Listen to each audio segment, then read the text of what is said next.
Stress resilience at work on the farm. Today, I'm going to share with you my experience of putting my stress resilience to work while I'm on the farm helping my buddies with sugar beet planting.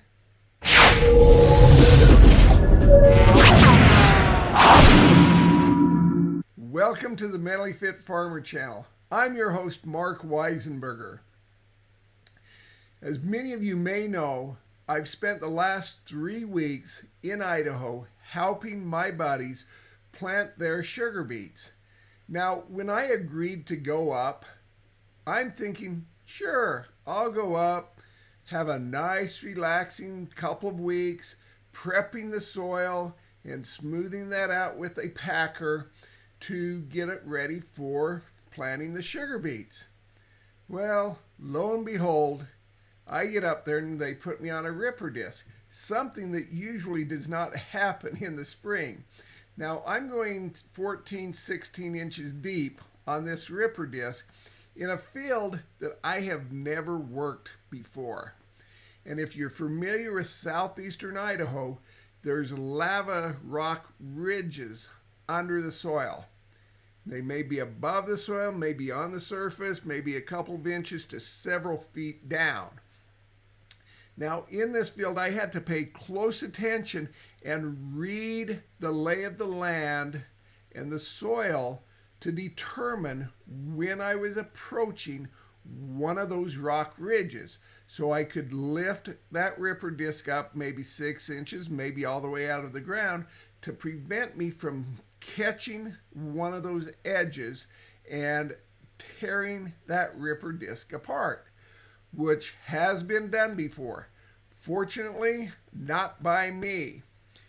So that was a little stressful to begin with. However, I made it through that process over 4 days. At the end of those 4 days, they looked at me and said, "Hey, we're going to have you run one of the beet planters." I said, "No thanks. I don't want that responsibility." "Oh, it's the easiest job on the farm. You just sit there and turn around at the end." I said, "Oh, really? Is that why row 4 had no beets planted in it for about 50 acres last year? Because it was the easiest job on the farm?" "Oh, well, nah, don't worry about that. We've got that going fixed." So anyway, I have not planted sugar beets for over 35 years. And I will admit, it is a lot easier now with GPS than back in the day when I had to stare out in the distance and follow that line that was out there to try to plant a straight row, which I was okay at, but not super good. Anyway, I get on the beet planter and they educate me, update me, show me how the monitor works and all of that good stuff.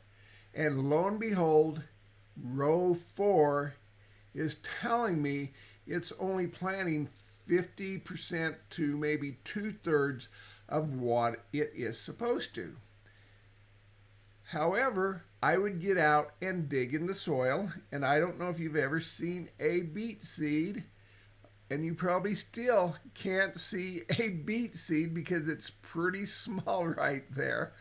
But I have to dig in the ground and find those. And so they're about every 6 inches apart, which is exactly where they're supposed to be. So the monitor is not reading correctly. Now they've changed the sensor, they've changed the hose, they've changed the lid, and that whole planting season, that one row told me that it was not planting accurately. When we'd fill up with seed, it was down at the bottom, just like the other 11 boxes.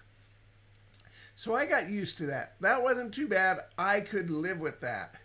However, row 3, and then 1, and then 12 would just start randomly going off, telling me I was planting 0 seeds.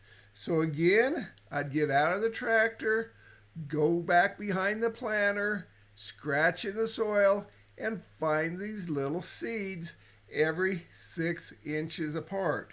And I know some of you grow soybean and corn, which is a little bigger than this, little easier to find than this beet seed.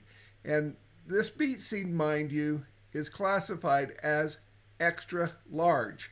So you can imagine some of the smaller ones.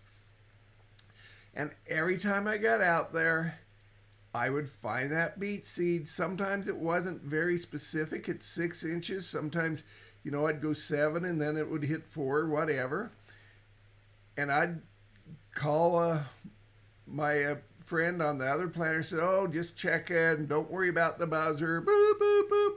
You know the sound. You've all heard it. And it drove me crazy. And just as mystically as that red bar would show up on that monitor telling me I wasn't planning, sometimes a couple minutes later, sometimes 15 minutes later, it would just magically disappear. And again, when we'd go to fill the boxes, the seed level was down even with the other 11. Now, I did not mind the buzzer going off. It drove me a little batty. But what made me nervous and frustrated was knowing that I was planting and maybe not that those seeds were going in the ground. And so I'd have to keep stopping and scratching and digging for seeds. Tell me what you do when you have this problem on these equipment. What do you do to keep your stress level below? Leave a comment down below and let me know. And we could never figure out what was going on with that. And so, of course, I told them that before next spring they needed to change all the sensors and wires and electrical systems on that planter. And the one boy agreed with me. I told Dad that they needed to change the sensors, wires, etc. And he said, "You know what? This is 2 years in a row. My guess is that'll just be a new planter next spring." Hey, but what good's a new planter? Because the other planter that was going, it had one row that was planting 50% more seed, and it was actually planting 50% more seed. You could go dig behind that, and they were about 50% closer than they should have been. My buddy had to get out and top that box off with sugar beet seed. So I'm not sure a new system is the answer. And they had the John Deere dealer come out, couldn't find anything. They swapped plates, everything. So anyway, those are some stressful situations. But it was stressful for me to be responsible for someone else's crop and not knowing if I was planting those beets. So what did I do to keep my stress level low and to help my stress resilience? Well, first of all, I am not perfect.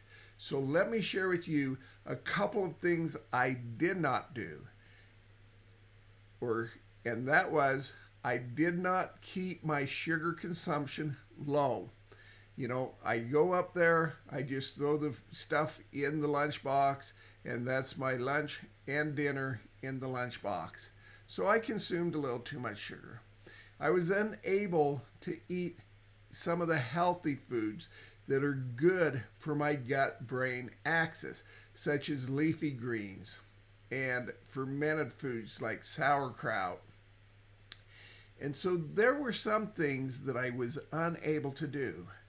So what did I do to help maintain my stress resilience? Well, I took deep breaths during the day and at night when I was going to bed. Just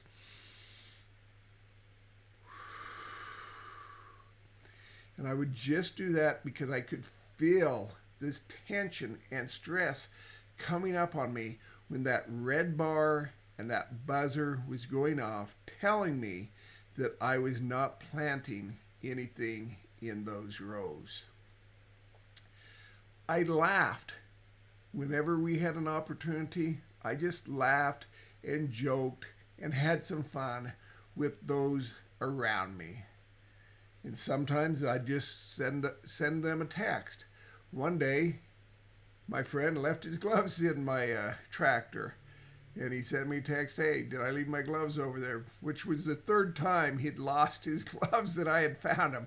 I said, "I don't know. What is it worth to you?" And of course he said, "I have a Snickers bar." So I gave him his gloves back for a Snickers bar, which was one of those things that I shouldn't be eating, or at least needed to minimize. I expressed gratitude in prayer to myself, just grateful thoughts that, hey, I'm grateful I'm able to be up here out of the everyday routine of my life. I'm grateful to be able to assist my friends in getting their crops planted. I'm grateful for my health. I'm grateful for the protection of my family back home. I just expressed gratitude, and it's scientifically proven that gratitude lowers your stress and improves your stress resilience. Obviously, I took my fundamentals every morning, and that was a bonus tip I shared with you. And so I'll leave that right up here if you want to learn about the fundamentals and what that means and why that's important for stress resilience.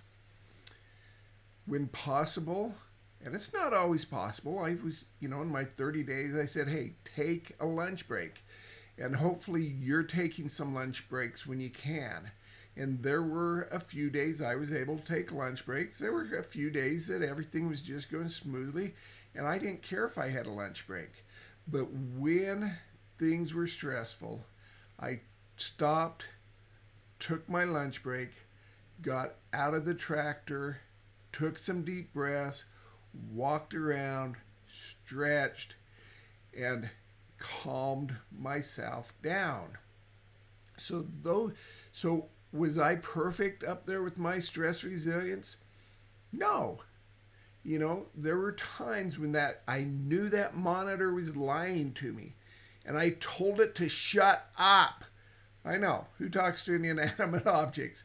But on the positive side, I didn't tear it out. I didn't unplug it. I didn't kick it. I didn't destroy anything, which in my younger days, prior to taking care of my stress resilience, it's highly possible I would have done one of those things. So how do you maintain your stress resilience when things are not working correctly? When things are not going the way you expect or want them to? Go ahead and leave a comment down below. And also, if this is the first time you've ever been to my channel, go ahead and subscribe and ring that bell for future notifications. After all, it's free and it's easy. Make sure you share this video with those that could benefit, as well as this Mentally Fit Farmer channel, so that we can get the message of stress resilience out to others. Every like, every comment, every share tells YouTube that people are interested in this material. So if you want to help your neighbor down the road see this information, or your farming buddy in another state or even another country, go ahead, like, comment, and subscribe. It's all helpful. Please leave any comments and questions you have about stress resilience down below, and I will get back to you. And until next time, to your stress resilience. Have a great day.